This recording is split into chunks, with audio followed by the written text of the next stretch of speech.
Certainly still have a lot of football to play, but this is an exciting time for the basketball programs as a couple regional states start their high school play. Obviously, signing day is on Wednesday for us, and we get to open up and finally play another color in a game that actually counts. So lots of excitement for us.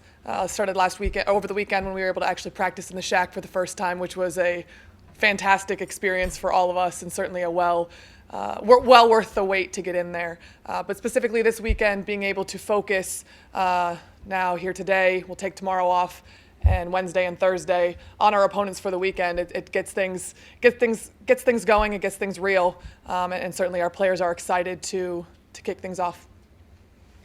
Coach, I know the result wasn't what you wanted against Crookston, but what did you take away from that in terms of things that you liked from your team? We took away film to show what you think you're doing versus what you are doing, and the gap that 1 through 7 that played need to fill.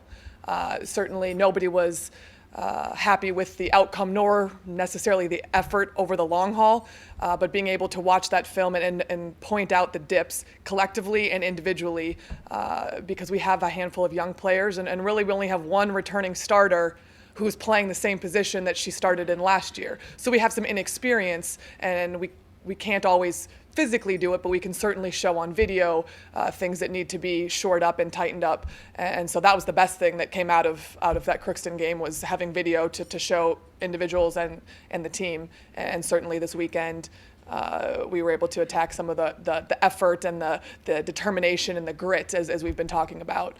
So in that respect, we definitely learned. Is there any concern that early with girls being disappointed and getting down too quickly? That's a fine line that we as coaches have to take. Certainly we don't want to overpump their ego, but at the same time, we do have to celebrate the small victories and the gains that we are making. And if they don't see it, certainly their teammates see it and we see it.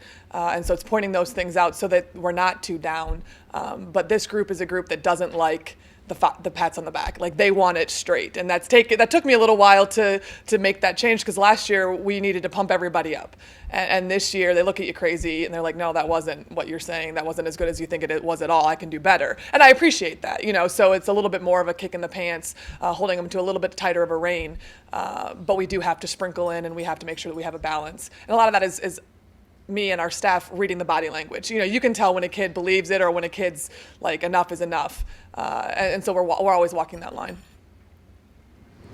Coach, how worried are you about depth here, knowing you have 3 people injured? When do you think they'll be back, and especially playing 2 games in 3 days to start? Sure. We got great news yesterday. Emily Spear did a lot of stuff in practice. I expect her full go today. Obviously, we'll take tomorrow off. I don't have any concerns with her for the weekend. So that gets us up to 8, which, national championship games, 7 or 8 kids play. So certainly that's something that is comforting, knowing that Emily's coming back. She has some experience and whatnot. But it's managing minutes. It's our game plan. Or are we going to press? No. How are we going to change up defenses to mentally as well as physically conserve what we do have? But we're not going to play conservatively. We're not going to be passive. I mean, that's not how you win a basketball game. You have to be on the aggressive. You have to be the assertive. You have to take it to them. So it's balancing. And Saturday, I'll tell you right now, probably won't be a very hard practice. It'll be much more of a film watching and a mental practice. But honestly, we did a lot of that last year as well. How did you adjust to the game going to 4 quarters? Was that something you had to, as the game went along, from going from 2 halves to 4 quarters now? Or yeah, it's different. It's different. I wouldn't say it's a bad thing by any means. It's a little different, and you can talk about the timeouts and the 4-quarter system, but until you actually play that exhibition game, you don't exactly know what it's like, because it's not the same in practice. But certainly our players are understanding it and understanding when and how we can get a quick huddle, get ourselves on the same page without having to call a timeout, without those built-in media timeouts. But at the end of the day, I do think it's a great thing for our game. We as coaches have to teach more in practice, we have to teach them the game. They have to learn the game, not just be robots of, I got a timeout and this is what coach told me to do. And that goes right with my philosophy of empowering these young ladies to be great basketball players. So I think it's going to be a constant, the first half of the season, if not the entire season, from players, to coaches, to the officials, getting things right and moving through the transition. But it wasn't a huge change.